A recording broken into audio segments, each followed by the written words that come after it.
Hello guys, मैं हूं देवेंद्र वर्मा। स्वागत है आपका आपके यूट्यूब चैनल नर्सेस प्राइड में। जैसा कि अपन ने लास्ट वीडियो में देखा था पीडियाट्रिक का इंट्रोडक्शन और उसके थोड़े बहुत जो डिटेल है बेसिक उसके बारे में। आज हम स्टार्ट करते हैं पीडियाट्रिक का नेक्स्ट टॉपिक, जिसे बोलते हैं ग्रोथ एंड डेवलपमेंट। ठीक है स्टूडेंट्स, आइए देखते हैं क्या होता है growth and development and paediatric में इसमें से किस प्रकार के क्वेश्चन आपको पूछे जाते हैं। सबसे पहले देखते हैं ग्रोथ। ग्रोथ क्या होती है? ग्रोथ मीन्स क्या होता है? इंक्रीज द नंबर और size of cells just called growth. ठीक है, जो आपकी बॉडी में सेल होती है उसकी साइज और उसके नंबर में इंक्रीज होना वो होती है ग्रोथ। ठीक है, और जो आपकी ग्रोथ होती है उसको अपन मेज़र कर सकते हैं। ठीक है स्टूडेंट, कैसे कि इट कैन बी मेज़र। जो आपके शरीर में जो अगर बॉडी में अगर कोई सेल है उसकी ग्रोथ हुई है, उसके साइज में चेंज हुआ है, तो उसको अपन देख के मेज़र कर सकते हैं कि हाँ इसमें कुछ ग्रोथ हुई, इसमें कुछ चेंजेस हैं। ठीक है, और इसको अपन देखें तो अपन फिजिकल मैच्योरेशन होता है वो भी अपन इसको बोल सकते हैं। ठीक है, इसके बाद होता है इसका एक दूसरा पार्ट होता है डेवलपमेंट। डेवलपमेंट ग्रोथ से थोड़ा सा डिफरेंट है। कैसे? जो आपकी सेल ने ग्रोथ की थी, जो आपकी उसकी साइज में इंक्रीज हुआ था, ठीक, वो तो हुई थी ग्रोथ। लेकिन जो सेल का फंक्शन है अगर वो इंक्रीज हुआ है, सेल ने अगर फंक्शनली फुल एक्टिव हो चुकी है, तो वो होती है उसकी ग्रोथ। तो इसको क्या बोल सकते हैं? Increase the functionality of a cells. ठीक है स्टूडेंट, जो ग्रोथ थी उसमें हुआ था कि जो अपने पास सेल थी उसकी साइज में इंक्रीज हुआ था, साइज में ग्रोथ हुई थी, साइज बढ़ गई थी। ठीक है, अब उस सेल में जो उस सेल का फंक्शन है उसका फंक्शन बढ़ गया है, उसकी फंक्शन पूरा होने लगा, उसको फंक्शनली वो एक्टिव हो चुकी है, तो उसको बोलते हैं डेवलपमेंट। और जो आपका डेवलपमेंट है वो ग्रोथ से किस प्रकार अलग है कि ग्रोथ को अपन मेज़र कर सकते हैं, लेकिन जो आपकी डेवलपमेंट है उसको अपन मेज़र नहीं कर सकते हैं। ठीक है, कि भाई सेल को देखकर अपन ये बता दें कि इसमें ग्रोथ हुई है, लेकिन सेल को देख के ये नहीं बता सकते कि उसमें उसका फंक्शन कैसा है। ठीक है, वो एक अलग चीज़ है। तो अपन उसको देख के ये पता नहीं लगा सकते कि उसको मेज़र नहीं कर सकते कि डेवलपमेंट कितना हुआ है कितना नहीं हुआ है। ठीक है, ये होता है कि जो फिजियोलॉजिकल मैच्योरेशन होता है वो था, ग्रोथ होती है वो फिजिकल होता है, और जो डेवलपमेंट है वो होता है फिजियोलॉजिकल मैच्योरेशन। इसके बाद अपन देखते हैं कि जो ग्रोथ है और जो डेवलपमेंट है उसको कुछ जो कारक हैं, जो फैक्टर हैं, वो कैसे अफेक्ट कर सकते हैं। इसमें देखते हैं कि जो पहला है आपके सामने वो है हेरिडिटी। ठीक है, हेरिडिटी आप सबको पता है कि हेरिडिटी क्या होती है? हेरिडिटी होती है कि जो माता पिता से अपन को मिलती है या जो जेनेटिक होती है। ठीक है, अगर माता पिता में अगर बॉडी फिजिक्स अच्छा है, उसकी मेंटल जो आईक्यू लेवल वो अच्छा है, तो बच्चों में ओबियस सी बात है अपन को वो देखने को मिलेगा। तो इस प्रकार अपन बोल सकते हैं उसकी हेरिडिटी का फ़र्क पड़ता है, उसका इफेक्ट अपन को देखने को मिलता है। नेक्स्ट है कल्चर। कल्चर से क्या होता है कि जैसा अपना कल्चर है, जैसे कि जो नॉनवेज होते हैं, ठीक है, नॉनवेज और वेज दो कैटेगरी अपन देख सकते हैं। जो वेज होते हैं, जो नॉनवेज होते हैं, ठीक है, उनमें अपन देखने को मिलता है जो प्रोटीन है वो ज़्यादा पाया जाता है। किसके अकॉर्डिंग, किससे? जो वेज होते हैं उनसे।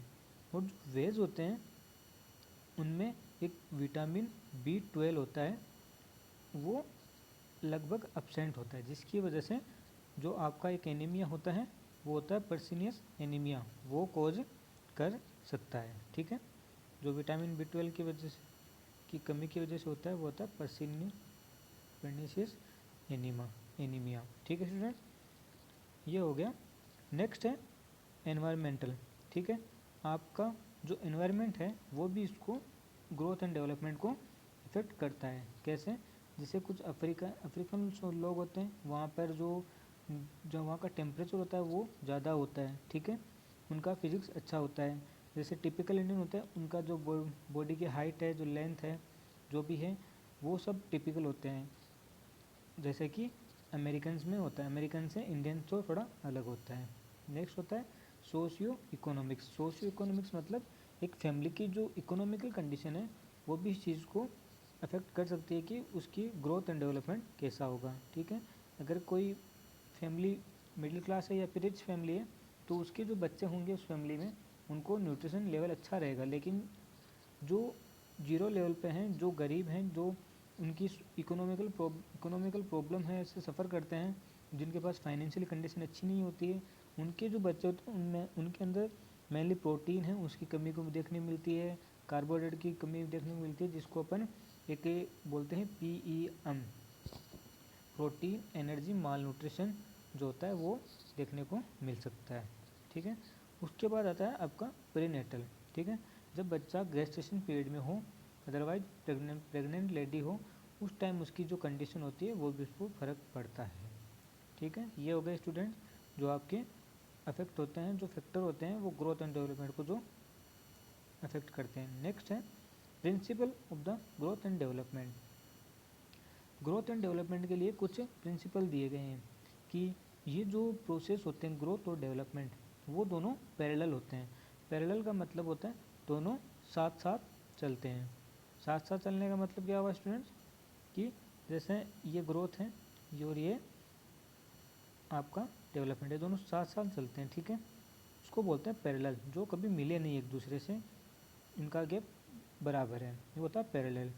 ठीक है, इसके बाद है both follow the sequence of stage.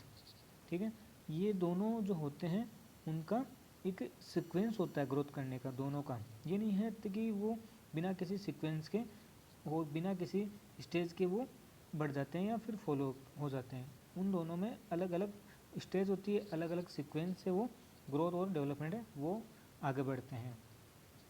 Next है both are cephalocaudal and the proximodistal. ठीक है, इसका मतलब है कि जो ग्रोथ होती है, जो डेवलपमेंट होता है वो सिफेलोकॉर्डल मतलब हेड से लेकर और आपकी टेल तक होता है। और नेक्स्ट होता है प्रोक्सी डिस्टल मतलब आपके जो बॉडी का जो इनर पार्ट है वहाँ से लेकर जो डिस्टल हाथ की ओर जाता है, बॉडी के मेन सेंटर से लेकर नेक्स्ट हाथ की ओर जाता है। ठीक है, इसके बाद है जो ग्रोथ होती है G stop after puberty but G continue life. It means जो ग्रोथ होती है वो आपकी पुबर्टी तक होती है, पुबर्टी के बाद जो आपकी ग्रोथ होती है वो रुक जाती है।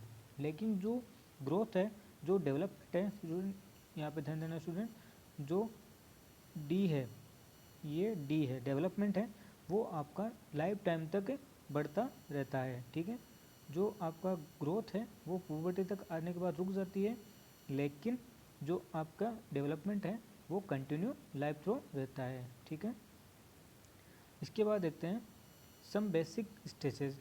ठीक है, सम बेसिक स्टेज क्या होते हैं, आपका जब स्पर्म और ओवम मिलता है, ठीक है, इंटरकोर्स के दौरान जो आपका स्पर्म और ओवम मिलने के बाद जो कंसेप्शन जो मैटर बनता है, उस मैटर से लेकर जो आपके फर्स्ट 2 वीक होते हैं उसको बोलते हैं ओवम। ठीक है, नेक्स्ट जो 2 वीक से लेकर 8 वीक तक जो आपके पास कंसेप्शन मैटर होता है उसको बोलते हैं एम्ब्रियो। नेक्स्ट है 9 वीक टू जो टिल डिलीवरी, आपने 9 वीक के बाद लेकर जो जब तक डिलीवरी होता है उस दौरान जो आपके पास मैटर होता है उसको बोलते हैं फीटस या भ्रूण। नेक्स्ट होता है डिलीवरी होने के बाद जो आपके 28 डेज होते हैं, फर्स्ट 28 डेज, उस पीरियड्स को बोलते हैं, जो उस टाइम जो बच्चा होता है उसको बोलते हैं नियोनेट। तो इसमें भी 2 पार्ट में डिवाइड किया गया, अर्ली नियोनेट और लेट नियोनेट। जो अर्ली होता है वो होता है 0 से 7 पैदा होने के बाद, और पहले 7 दिन तक होता है अर्ली। जो आपका लेट होता है वो 7 से 28 डेज, उसको बोलते हैं लेट नियोनेट। नेक्स्ट है 1 ईयर की जो लाइफ होती है उसको बोलते हैं इन्फेंट। 1 to 3 ईयर होता है उसको बोलते हैं टोडलर। 3 to 6 होता है उसको बोलते हैं pre school. 6 to 12 year school going, और 12 to 18 ईयर को एडोलसेंट। इनमें से कोई भी ऐसा क्वेश्चन नहीं पूछा जाता है जो आपको यहाँ पे याद रखने के लायक हो। इसमें एक क्वेश्चन यहाँ से बनता है कि जो अर्ली नियोनेट होते हैं वो कितना होता है लो, और लेट नियोनेट होता है वो कितना टाइम का होता है। इसके बाद एक क्वेश्चन बनता है कि इन्फेंट की एज क्या होती है, इन्फेंट का जो टाइम पीरियड है वो कितना है। तो लोग इसमें प्रीफर करते हैं कि 28 डेज से लेकर 1 ईयर तक, बट इन कंडीशन कि भाई 0 से लेके 1 ईयर ऑप्शन आता है तो ये आंसर सही होगा, क्योंकि 0 से लेकर 1 ईयर तक एक बच्चा इन्फेंट होता है। यह जो आप नियोनेट बोलते हैं वो इसी पीरियड के दौरान इंक्लूड होता है। तो 0 से 28 डेज होता है वो होता है नियोनेट, और 28 डेज से फिर 1 ईयर तक होता है इन्फेंट। बट इन कंडीशन अगर ऑप्शन में 0 to 1 ईयर आता है तो वो भी इन्फेंट ही बोला जाएगा, न कि नियोनेट। इसके बाद देखते हैं नेक्स्ट अपना टॉपिक आता है assessment of growth and development. जो आपके शरीर में जो ग्रोथ हुई है, जो डेवलपमेंट हुआ है, उसका आप असेसमेंट कैसे करते हो। तो सबसे पहले अपन असेसमेंट की जो एक यूनिट है वेट, उसको लेते हैं। ठीक है स्टूडेंट्स, पहला है वेट। वेट में वजन। The neonate loses 10% of his birth weight after first week two of birth due to immature kidney and meconium excretion. इसमें बोला गया कि जो बच्चे का वेट होता है, अगर बच्चा 2.5 kg का होता है, जो आइडियल मानते हैं, अगर 2.5 kg का हुआ है तो उसका 10% 250 ग्राम जो वेट होगा बच्चे का, वो बच्चा पैदा होने के बाद 1 से लेकर 7 दिन के अंदर कम होगा। 10% बच्चे का वेट लॉस होगा, क्योंकि जो आपकी किडनी है वो इमेच्योर थी और आपका जो मेक्यूनियम था वो उतने दिन उसके अंदर था, उसका भी एक्सक्रेशन हो जाएगा। इसके बाद जो neonate gain his weight in 7 to 8 days, और वापस नेक्स्ट जो 7 to 8 डेज आएंगे उसके अंदर वो बच्चा अपना वापस से वेट गेन कर लेगा। इसमें से अब तक ऐसा कोई क्वेश्चन नहीं आया गया है, लेकिन फिर भी एक क्वेश्चन बनता है कि जो बच्चे का वेट लॉस होता है वो क्यों होता है। तो इसके दौरान हम ऑप्शन में देख के बोल सकते हैं कि बच्चे की जो किडनी होती है वो इमेच्योर होती है, या आपके ऑप्शन में आएगा मेक्यूनियम एक्सक्रिएशन। और मैं भी इसको ये भी पूछ सकते हैं कि बच्चा कितना वेट लॉस करता है, तो 10% लॉस करता है। या क्वेश्चन ऐसे भी पूछ सकता है कि एक बच्चा 1.5 kg का हुआ है तो उसका 7 दिन के बाद, या उसका मतलब 7 दिन के अंदर उसका वेट, उसका 3 दिन के बाद वेट कितना होगा, उसका 7 दिन के बाद वेट कितना होगा। तो उसमें ऑप्शन में आएगा कि 1.5 से ज़्यादा, 1.5 ही रहेगा, 1.5 से कम, या फिर कोई भी चौथा ऑप्शन दे देगा, नन ऑफ दिस। तो बच्चे का 10% वेट लो हुआ है तो बच्चे का जो वेट होगा वो होगा 1.5 से कम। तो यहाँ पे ध्यान देने की बात यही है कि जो बच्चे का वेट होगा वो पहले 7 दिनों में कम होता है। तो अगर ऑप्शन में पूछे कि कितना कम होता है, तो अगर ऑप्शन आता है कि दिया हुआ है 1.5 है या फिर जो भी, तो उसके अकॉर्डिंग 10% कम करके अपन देख लेंगे। अदरवाइज उसका जो वेट होगा जो दिया गया है 1.5, उससे थोड़ा कम ही मिलेगा और वो आंसर सही होगा। ये क्वेश्चन काफ़ी बार आपकी एग्ज़ाम में आ चुका है, तो इसको आप ध्यान से देख लेना।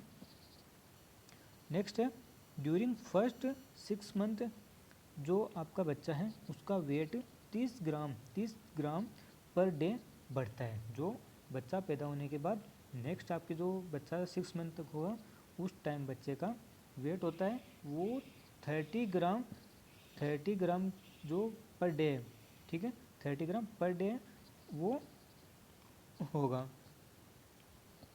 इसके बाद जो आपका नेक्स्ट 6 मंथ के जब बच्चा 6 से 12 महीने का होगा उस टाइम बच्चे का जो वेट है वो 20 mg पर 20 mg नहीं है यहाँ पे, 20 ग्राम है, 20 ग्राम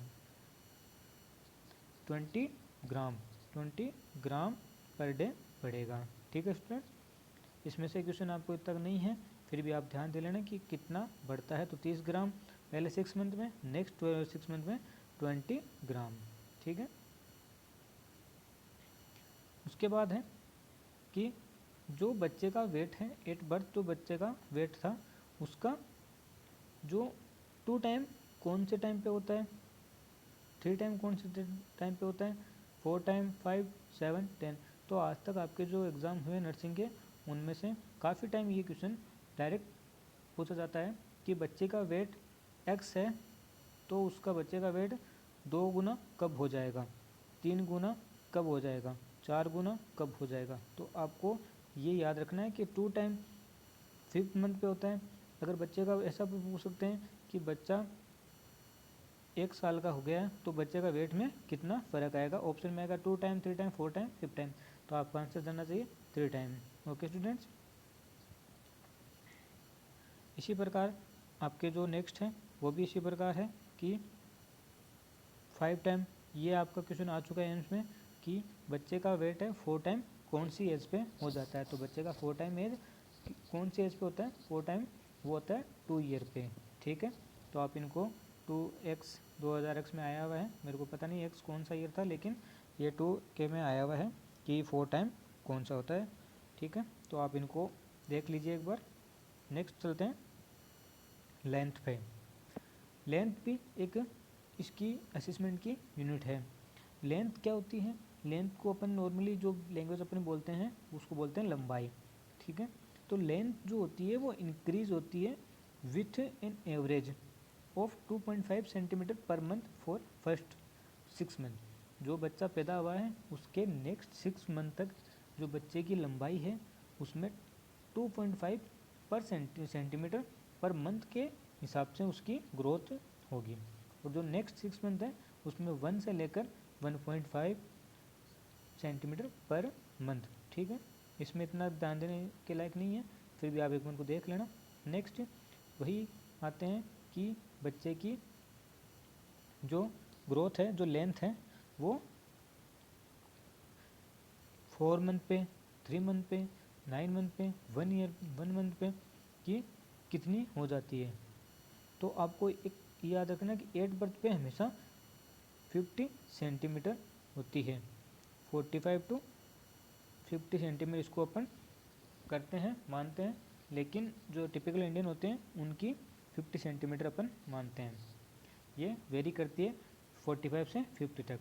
ठीक है, इसके बाद डायरेक्ट क्वेश्चन आते हैं इसमें से कि 3 मंथ पे बच्चे की हाइट कितनी होगी, 9 मंथ पे कितनी होगी, 1 ईयर पे कितनी होगी। तो आपको ये याद रखना है, ये भी इसका 2 ईयर पे आप पूछा गया है। ठीक है, 4 ईयर पे पूछा गया है और 9 मंथ पे पूछा गया है। तो आपके एग्जाम में हर बार क्वेश्चन हर बार रिपीट होते हैं, तो इनको आप एक बार ध्यान से देख लें कि 9 मंथ पे कितना होता है, 9 पे कितना होता है, 1 पे कितना होता है, 2 पे कितना होता है। ठीक है, इसके बाद इसको लेंथ को एक लेंथ को मापने के लिए एक इन्होंने अच्छा फॉर्मूला दिया है। तो फॉर्मूले में क्या है कि